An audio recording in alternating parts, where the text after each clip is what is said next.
When Colombia became independent, or when it separated from Spain, it was known as Nueva Granada, or in English, New Granada.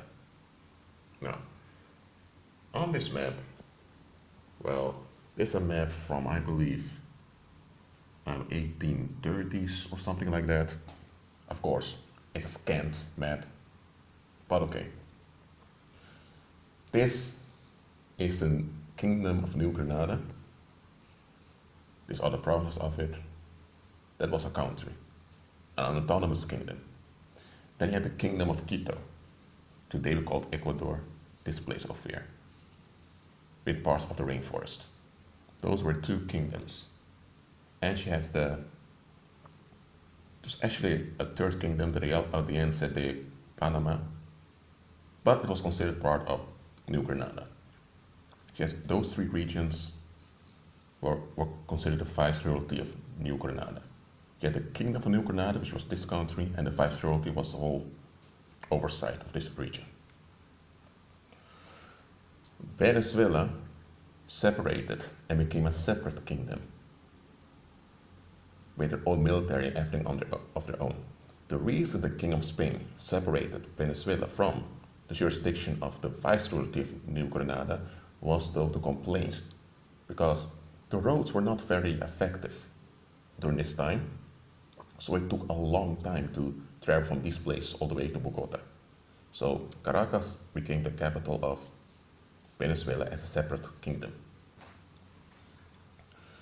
When they declared the independence of New Granada, they sent ambassadors to Britain and later also to Austria and to some, I believe also some German states to ask for recognition. Those countries didn't want to give any recognition to it.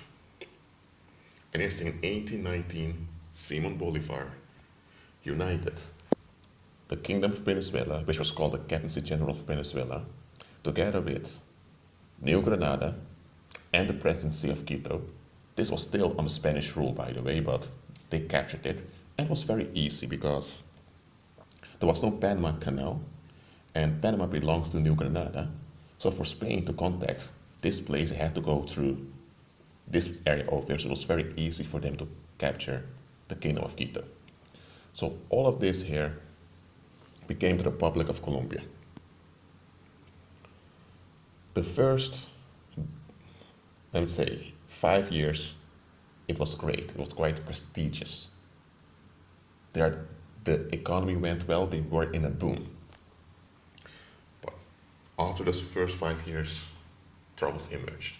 Remember, in 1777, Spain separated officially Venezuela from New Granada, because the provinces of Venezuela were provinces of the King of New Granada. So this was the King of New Granada before 1777. The Venezuelan provinces were separated from it and became a separate country. Why? Because this was far more effective. Simon Bolivar joined both of them together with Quito into one new country that would be governed from Bogota. Did the roads improve between the Declaration of Independence in 1810 and 1819? Nope. Did the population increase to construct better roads? Did they have more horses? Did anything increase that would make it sustainable to unite this whole region as one country? No. So Bolivar's Republic of Colombia fell apart. Quito became the Republic of Ecuador.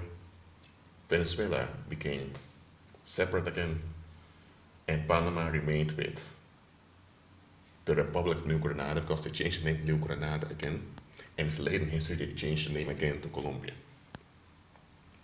Why am I giving you this history lesson? If the people of that time would have paid attention, they would realize, hold on a minute, what this Bolivar guy is suggesting is not going to work.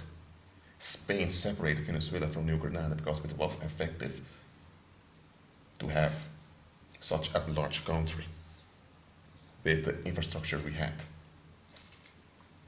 So it was obvious that Venezuela separated better as a separate country.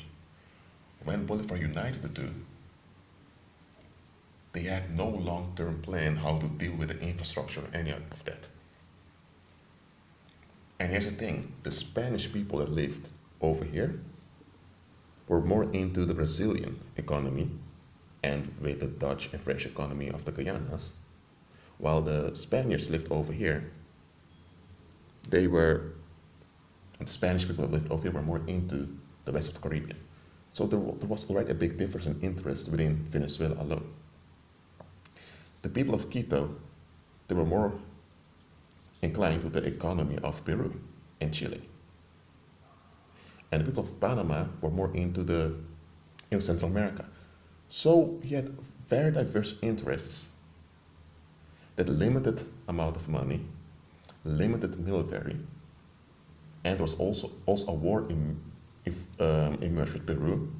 That's why this large chunk of here now belongs to Peru today. So this Republic of Colombia, of Simon Bolivar, it failed. I mean, look at the construction of it, it was intended to fail. If they would have just considered the situation, they would realize it's never going to work. Those people, they're all Spanish, but they all have separate interests. And, well, they were all Spaniards under the Spanish crown, and that's how it worked. To make a separate nation, everyone has to be unified in the nation, you need to have one common interest. It didn't work. You had people that wanted to be central, others said no, others have to be local. Well, why am I showing this? It's because often the enemy comes with counterfeit solutions that appear to be very great, but when you just look at them carefully, you realize, hold on a minute, this is a trap. I mean, anyone would have looked at the situation and realized, hold on a minute. Spain has far more experience in managing large territories. And now this guy Bolivar, together with angry Creoles who have no diplomatic experience whatsoever, they want to run a whole large country like this with no long-term plan, and they don't even have recognition from the outside world. So without recognition of the outside world, you don't have any trade. People must be willing to trade with you for your economy to work. Look, the people in New Granada in 1808 to 1810, they were overwhelmed by what was going on in Spain. They felt uncertain, and it is in this gap, in this vacuum of dissatisfaction, that is Bolivar emerged and came with his vision for Colombia. By the way, the name Colombia comes from Semiramis. Colombia is another name for Semiramis, which is the wife of Nimrod, who's also a Babylonian goddess. So they lived in the kingdom of New Granada, or the New Kingdom as it was called. And Bolivar brought them from the New Kingdom to Babylon. I'm not saying that the New Kingdom of Granada was heaven, okay? But at least they had stable trade with Spain and with others through Spain.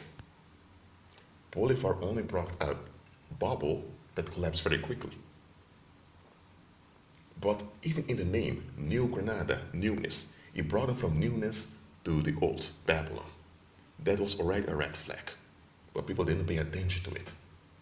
Now, in the time there was also fake news going on. You had the Haitian Revolution that turned into one big massacre and one big genocide, it turned out, in which many Spanish people were massacred. Many had to flee, and it was Britain and Spain that had to intervene, and Britain occupied the new nation of Haiti for a while, while Spain took back Spanish territory. But in New Granada at the time, they were saying the Haitians did it. They got their own country. We can do it also. Fake news. Yes, the Haitians had their country, a country that was falling apart by genocide, with no effective rulers, no diplomatic contracts, no economic trade relations, nothing. Now, This video is over 10 minutes. I didn't intend to make it as long, but just realize there are times you need to just sit down and see through stuff. This region has been in a cycle of violence collectively ever since Simon Bolivar ruled as the first president of Colombia. They may have similar flags, those three countries, but the structure that Bolivar set out for them, which they hold on to, it has proven to be ineffective and even destructive. And that region fell into stagnation from 1830, when it fell apart, till the 1950s. And since the 1950s that nationalism emerged in those regions. And even then, the population, for example, in the south of Colombia, developed different than those in the north. So how are you going to keep that together as a nation? That's why the region is so filled with violence. You had the FARC, which is now gone, but you have other militias, I believe, that are still active there. Because those militias don't just disappear. I don't believe that BS. Venezuela today, or the Bolivarian Republic of Venezuela, is still honoring this Bolivar as some kind of a god figure. Has collapsed completely. Bolivar did not believe in free enterprise, he believed in a strong military dictatorship. They had commercial enterprise under Spain. Bolivar wanted to bring a military dictatorship. You know, when people are dissatisfied and they don't look beyond and they just want to leave, they're very vulnerable into taking stuff they normally wouldn't take. Well, after they took Bolivar, they got what they wanted. They got their relief, they got their new nation, their euphoria. 5 years later, man, things began to fall apart. And after that, Spain already moved on, so now they were on their own. Look, I'm not supporting colonialism, I'm just pointing out that sometimes what appears to be the quickest way and the most easiest way is not the best way.